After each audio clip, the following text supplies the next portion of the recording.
Total department থেকে যে art competition হয়েছিল এর মধ্যে তুমি কত র্যাঙ্ক করেছো? ওখানে আমি সেকেন্ড র্যাঙ্ক করেছি, সেকেন্ড পজিশনে এসেছি। কত ছেলে মেয়ে ছিল সেখানে? ওখানে প্রায় 1000 খানিক মতন ছেলে মেয়ে ছিল। তার মধ্যে মানে অনেক সিনিয়র, আমি সি গ্রুপ থেকে ছিলাম, তো ওখানে আমি সেকেন্ড র্যাঙ্ক করেছি। এটা কোথায় হয়েছিল? এটা টেক্সটাইল কলেজে হয়েছিল, স্কোয়ার ফিলের সামনে টেক্সটাইল কলেজে। জেলা জুড়ে হয়েছিল? হ্যাঁ, ডিস্ট্রিক্ট লেভেল।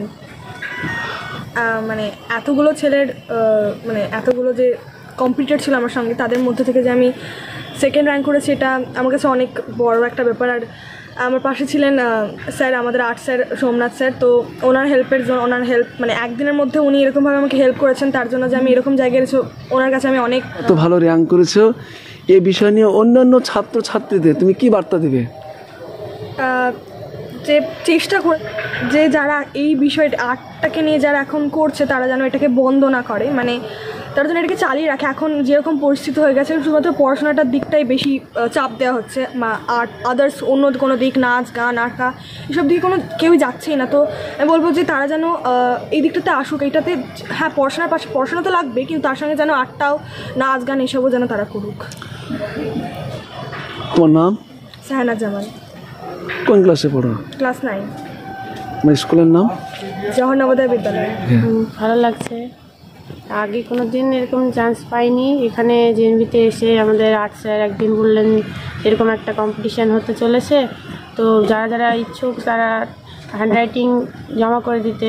তো একটা পেজে হ্যান্ডরাইটিং লিখে স্যারকে জমা করেছিলাম, স্যার সেটা আবার কম্পিটিশান যেখানে হয়েছিল সেখানে পাঠিয়ে দিয়েছিলেন। আমরা যাইনি, কিন্তু ওইটা পাঠানো হয়েছিল, তো ওখানে সিলেক্টেড হয়েছে। ভালো লাগছে।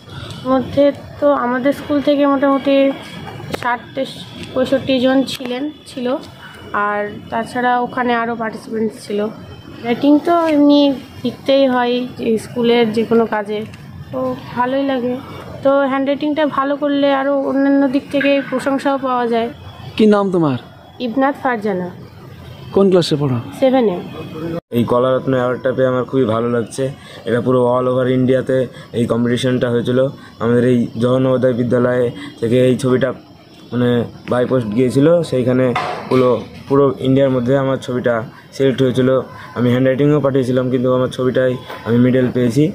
তো এটার জন্য আমি খুবই মানে কী বলবো, আমার এই পিছনে শ্রী সোমনাথ বিশ্বাস, আমাদের আর্ট টিচার, এই স্যার খুবই সাহায্যে আমি এরকম জায়গায় পৌঁছাতে পেরেছি। এটা আমার একটা ইভেন্ট ছিল এই কদিন আগেই হলো, যেটা ministry of power, bureau of energy efficiency থেকে একটা অর্গানাইজেশন হয়েছিল। সেখানে পেন্টিং কম্পিটিশন বলে, মানে এনার্জি, মানে টপিকটা হলো এনার্জিকে সেভ করা। এরপরে টপিকের পরেই আমাকে ছবি, মানে সবাইকে ছবি আঁকতে হয়েছিল। এটা পুরো মানে অল ইন্ডিয়াতেই হয়। প্রথমে ডিস্ট্রিক্ট লেভেল, তারপর স্টেট লেভেল, তারপরে ন্যাশনাল লেভেলে যাই। তো প্রথমে আমি একটা ছবি আঁকেছিলাম এই টপিকের পরে, এনার্জিকে কনজার্ভ করার জন্য।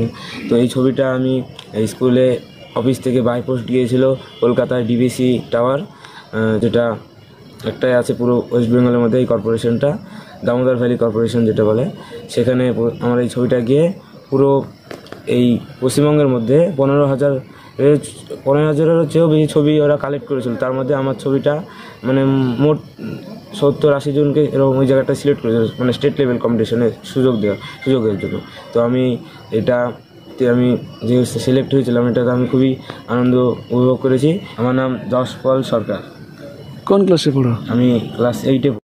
দেখুন, ব্যাপারটা হচ্ছে যে এই সেভ এনার্জি যেটা মাইন্ডস অফ পাওয়ার বা এরা প্রত্যেক বছরই করে, এটা গভর্নমেন্টের একটা আর্ট কম্পিটিশন করে। প্রত্যেক রাজ্যে তার ব্রাঞ্চ আছে। তো এই অ্যাপ্লিকেশনটা ওরা আমাদের এখানে নোটিফিকেশানটা পাঠিয়েছিল ছুটির মধ্যে, বাচ্চারা তখন বাড়িতে ছিল। তো আমি বাচ্চাদের যারা ভালো কাজ করে তাদেরকে ফোন করে, যশপাল সরকার ও স্কুল লেভেলে সিলেক্ট হলো, দেন ও তারপরে ডিস্ট্রিক্ট লেভেলে, এবং ডিস্ট্রিক্ট লেভেলে খুব কম সংখ্যক ছেলে মেয়েদের সিলেক্ট করে ওরা। তো যশপাল গিয়েছিল সেখানে, এবং ডিবিসি টাওয়ারে কলকাতাতে ওখানে ফিজিক্যালি ও কম্পিটিশনে বসেছিল। 19-এ আসার পরে অনেক বাচ্চারাই এখান থেকে সেভ এনার্জিতে ওরা পেয়েছে, ক্যাশ অ্যাওয়ার্ড জিতেছে। তারপরে ধরুন আরও অনেক কম্পিটিশন হয় যেগুলো আমাদের কাছে নোটিফিকেশান আছে, সেগুলো আমরা বলি। রিসেন্টলি একটা এসেছিলো all India painting and hand writing competition. সেখানে আমাদের স্কুলে প্রায় 64 জন ছেলে মেয়ে তারা ওখানে ভাগ নিয়েছিল, এবং তার মধ্যে একজন কলাশ্রী অ্যাওয়ার্ড আর কলা রত্ন অ্যাওয়ার্ড, 2জন মেডেল, সার্টিফিকেট। আর যারা যারা পেন্টিং পাঠিয়েছিলাম যাদের, তো সবাই তাদের সার্টিফিকেট এসছে। তো এর ব্যাপারে আমাদের প্রিন্সিপাল সাহেব খুব জোর দেন, ক্রিয়েটিভিটির উপরে উনি খুব জোর দেন।